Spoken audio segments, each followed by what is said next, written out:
அனைவருக்கும் மகிழ்வான வணக்கங்கள். நீங்கள் ஆவலுடன் எதிர்பார்த்து கொண்டிருக்கும் கொங்குநாடு மெட்ரிக் மேல்நிலைப் பள்ளியின் இந்த வார சிறப்பு பார்வை. செய்தி வாசிப்பாளர் விதுன்யா சிவகுமார். ஒவ்வொரு சனிக்கிழமையிலும் 50 மதிப்பெண்கள் வீதம் ஒவ்வொரு பாடத்திற்கும் 10 மதிப்பெண்களுக்கு ஸ்பெல்வெல் தேர்வானது இந்த வாரமும் நடைபெற்றது. முயற்சி திருவினையாக்கும், முயற்சியின்மை இன்மை புகுத்திவிடும் என்று வள்ளுவர் கூறினார். அதைத்தான் நாங்கள் இன்று கடைபிடிக்கின்றோம். தகர்த்தால்தான் நதிக்கழகு, வளர்த்தால்தான் செடிக்கு அழகு. மனிதன் என்றால் முயற்சி இருக்க வேண்டும். இந்த முயற்சியின் ஒரு படியாக நாங்கள் ஆண்டு விழாவிற்கு தயாராகி கொண்டிருக்கிறோம். அதற்கான முழு முயற்சிகளிலும் எங்களை நாங்களே செதுக்கிக் கொண்டிருக்கிறோம். எங்களை செதுக்கும் சிற்பியாக உள்ள எங்களது ஆசிரியரின் வழிகாட்டுதலின்படி ஆண்டு விழாவிற்கான ஒத்திகையை பார்த்து கொண்டிருக்கிறோம்.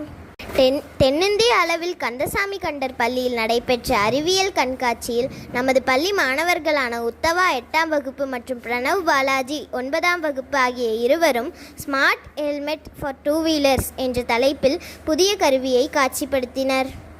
இதில் நமது பள்ளி மாணவர்கள் மாவட்ட அளவில் 2ஆம் இடத்தை பெற்று மாநில அளவில் நடைபெறக்கூடிய அறிவியல் கண்காட்சிக்கு தகுதி பெற்றுள்ளனர்.